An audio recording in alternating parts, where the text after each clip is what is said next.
Bonjour à tous, bienvenue dans ce Good Morning Market du 15 novembre. J'espère que vous allez bien, que vous êtes prêts pour cette journée de trading et que vous êtes armés de patience. Il va falloir un petit peu de patience pour rattraper, raccrocher ce wagon dans le DAX si vous cherchez à le long. Je vais vous donner des zones extrêmement précises pour ce faire. Alors le S&P hier a progressé de 1,91%, le Nasdaq a progressé de 2,13%.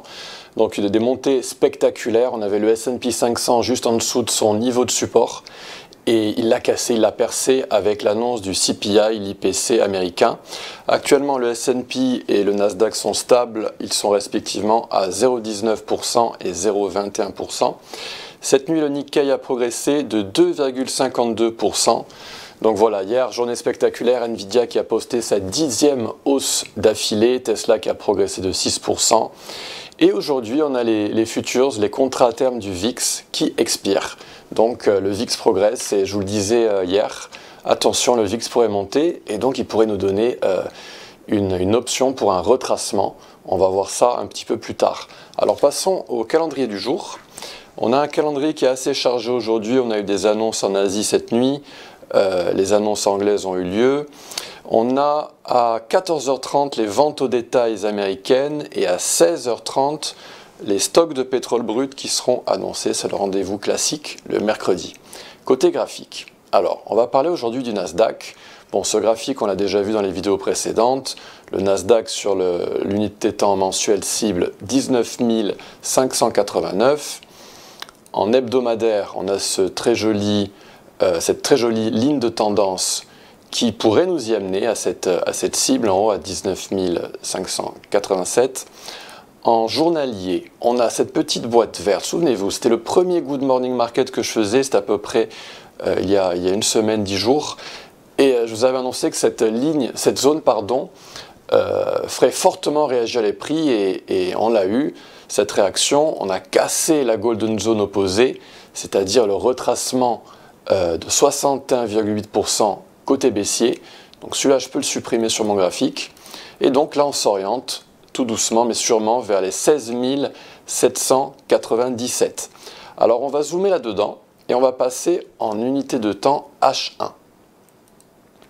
Et en H1, voilà ce qu'on a. On a cette boîte verte.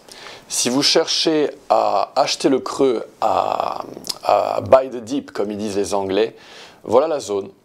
Elle est située entre 15 809 et 15 730. C'est l'unique endroit où les algo traders, les traders de Fibonacci vont acheter le Nasdaq. Donc c'est une zone qui va être très très importante et elle est aussi confluente avec la ligne de tendance haute du canal haussier que l'on appelle un base channel, un canal de base. Donc voilà, on a ce support géométrique plus cette zone de Fibonacci qui va être très très intéressante. Et ensuite, la cible sera fixée à 16 014. Donc pour rattraper le wagon dans le Nasdaq ou dans des actifs comme Bitcoin, il n'y a pas 36 solutions. C'est avec Fibonacci qu'on va obtenir de la précision. On va passer maintenant au DAX. Et que fait le DAX ? Donc toujours pareil, en mensuel, je passe rapidement, on est dans un énorme biseau avec une cible définie à 18 260. Comme dans le Nasdaq, on est dans des longs sur toutes les périodes. En hebdomadaire, on a ce graphique qui est un petit peu plus précis. Donc voilà les 18 260, on a cette boîte rouge qui servira de forte résistance là où les algo traders, les traders de Fibonacci prendront leur profit. En daily, en journalier, on est en dessous de la Golden Zone opposée, on est en dessous du retracement des 61,8%, contrairement au Nasdaq. Le Nasdaq est plus haussier que le DAX, donc a priori le DAX devrait pousser et la casser et suivre le Nasdaq. Mais pour l'instant, il ne l'a pas fait, donc c'est un actif qui doit être moins privilégié a priori par rapport au Nasdaq si vous cherchez des longs, car le Nasdaq est plus haussier. On va zoomer là-dedans et passer comme le Nasdaq en unité de temps en horaire. Et on a exactement la même méthode appliquée, la même structure à appliquer, une zone qui est délimitée ici en vert, qui est comprise entre 15 602 et 15 534. Et ce que font les algo traders, c'est qu'ils l'ont dans cette zone et ils mettent leur stop loss en dessous du retracement des 65% ou du retracement des 70,7%, cela dépend des actifs, mais en général, ils ont cette méthodologie. Et donc, dans le Nasdaq, on pourrait descendre dans cette zone verte et après cibler les 15 778. Et le VIX va peut-être nous permettre d'avoir cette opportunité.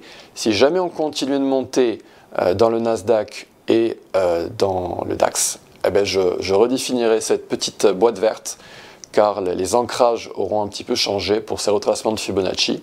Mais voilà, c'est le seul moyen de mon côté que je connaisse pour réussir à raccrocher le wagon dans des actifs risqués qui sont très très haussiers comme le Bitcoin.